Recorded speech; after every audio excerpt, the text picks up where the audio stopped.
नमस्कार, मैं हूं प्रशांत भारद्वाज और आप देख रहे हैं न्यूज रूम पोस्ट। कश्मीर एक ऐसा शब्द जिसका जिक्र आते ही केवल हिंदुस्तान ही नहीं बल्कि बाहरी दुनिया के लोगों के भी कान खड़े हो जाते हैं, क्योंकि ये बीती सदी से ही विवाद के केंद्र में रहा है। हिंदुस्तान में जम्मू कश्मीर का विलय हुआ, पाकिस्तान ने कुछ हिस्से पर जबरन कब्जा किया। मसला दो देशों के बीच का है, मगर कश्मीर में वेस्टर्न इंटरेस्ट हमेशा से बना रहा है।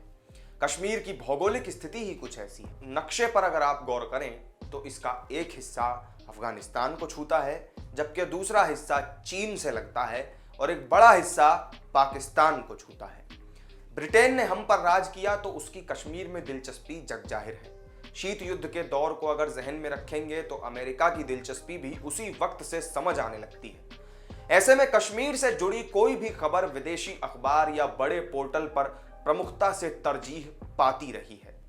लेकिन एक सवाल जो बार बार आता है कि क्या उनकी खबरों में भारत विरोधी एजेंडा होता है।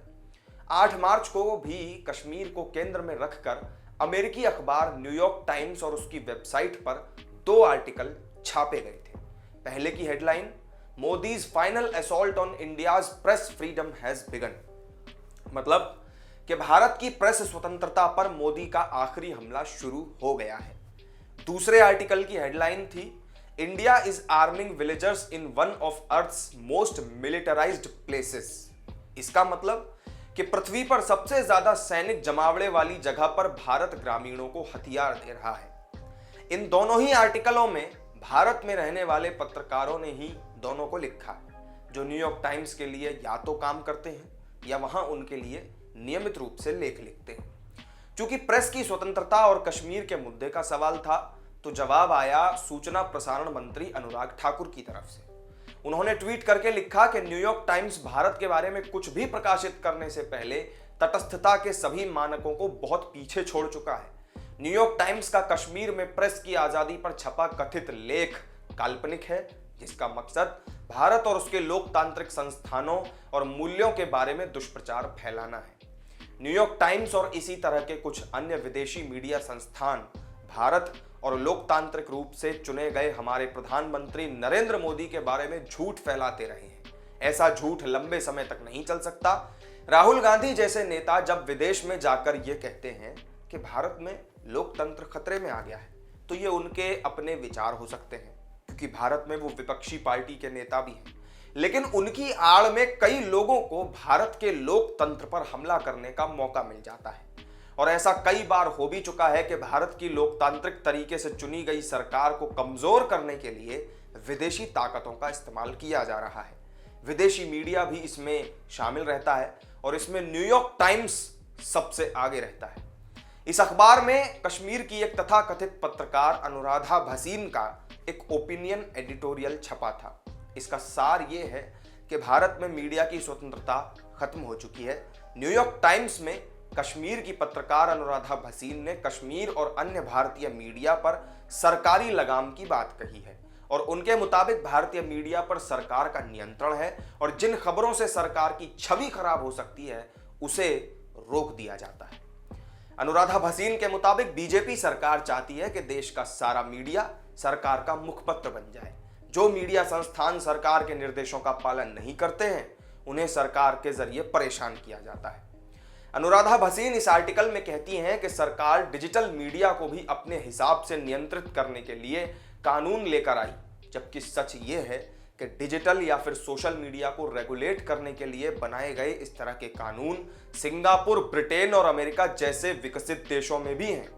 अनुराधा भसीन के इस ओपिनियन एडिटोरियल में पहले शब्द से लेकर आखिरी शब्द तक मोदी सरकार का विरोध नजर आया है। मोदी सरकार को जमकर कोसा गया है।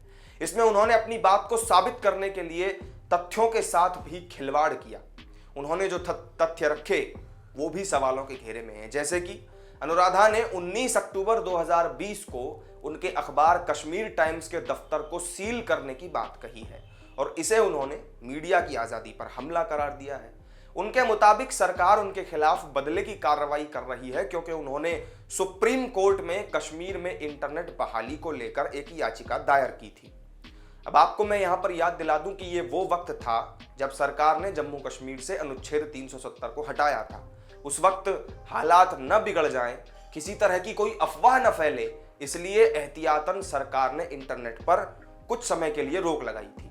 लेकिन अनुराधा भसीन जैसे तथाकथित पत्रकार जो न्यूयॉर्क टाइम्स जैसे विदेशी अखबारों में प्रोपेगेंडा परोसते हैं, वो इस तरह के कई तथ्यों को छुपा जाते हैं।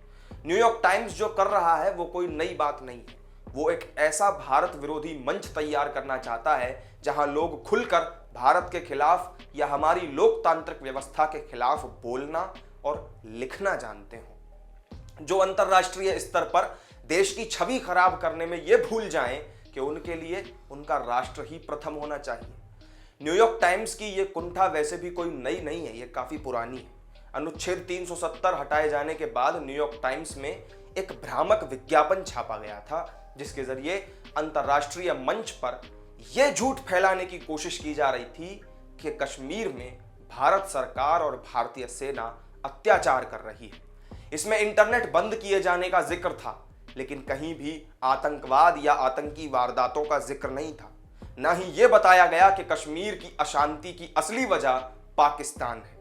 इसे छापने की वजह साफ थी, विज्ञापन का पैसा और भारत विरोधी एजेंडा, दोनों ही मकसद इसके जरिए पूरे हो रहे थे।